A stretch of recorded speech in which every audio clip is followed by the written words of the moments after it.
সেনাবাহিনী আমাদের গর্বিত সেনাবাহিনী। ইতিহাসের গুরুত্বপূর্ণ বাঁকে তাদের অনেক মর্যাদাপূর্ণ অবদান রয়েছে। বাংলাদেশের স্বাধীনতা আন্দোলনের মধ্য দিয়ে আমাদের এই সেনাবাহিনী গড়ে উঠেছে।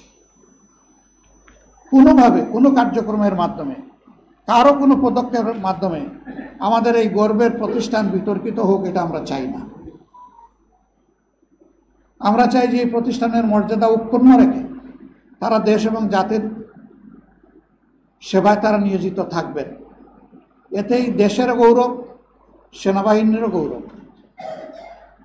আমরা আমাদের সেনাবাহিনীকে সেই গৌরবের জায়গায় রাখতে চাই এবং এই জায়গা কেউ ক্ষতিগ্রস্ত করবেন না, সেই দিকে আমরা আশা রাখতে চাই। সেনাবাহিনীকে নিয়ে যে কোনো ধরনের মন্তব্য করা থেকেও বিরত থাকা উচিত বলে আমরা মনে করি।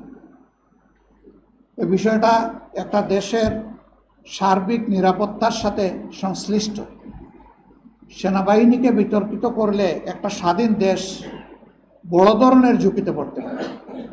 আমরা সেই সমূহ বিতর্ক থেকে আমাদের প্রিয় গর্বিত সেনাবাহিনীকে আমরা মুক্ত রাখতে চাই।